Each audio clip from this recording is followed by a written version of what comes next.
Merci.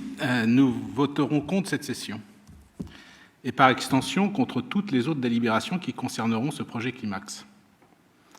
Parce que nous n'acceptons pas que le logement social soit l'unique victime de la réduction de l'immeuble envisagé, et cela à cause d'un problème de servitude de passage.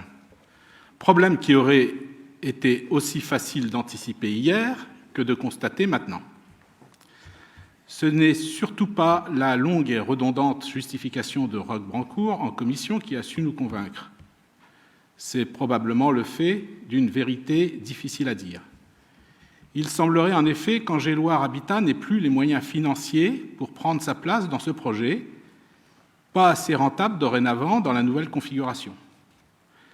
Certainement une forme de déception pour ALH, alors même que sa présence dans le concours Imagine Angers en a fait un coloréat pour l'histoire. Cela revient à dire que le logement social est définitivement exclu de l'habitat d'exception à Angers. Je ne doute pas cependant qu'ALH trouvera autre part le moyen de construire les 24 logements supprimés. Mais ce tout petit rayon de lumière sociale dans l'univers Imagine Angers s'éteint avec cette curieuse façon de faire. Sachez en conséquence qu'à votre place, nous aurions évidemment organisé la mixité sociale avec une autre amplitude, même dans une bulle de prestige. Très bien.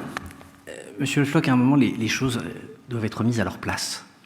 Et c'est avec ce genre de discours qu'on comprend pourquoi il y a quelques voix d'écart qui séparent sans doute la liste que vous avez co-conduite de celle que les Angevins ont choisie.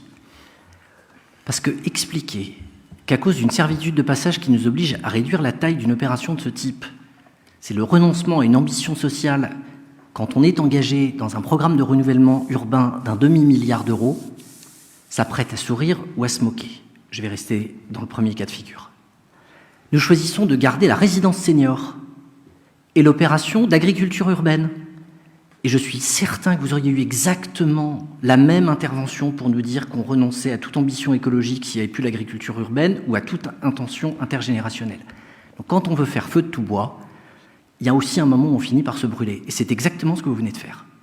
Prétendre qu'Angéloire Habitat, qui est engagé dans une opération de renouvellement urbain à hauteur de plusieurs centaines de logements, n'aurait pas les moyens de conduire, là, c'est ajouter la mauvaise foi ou l'incompétence à la saillie que vous avez crue spirituelle.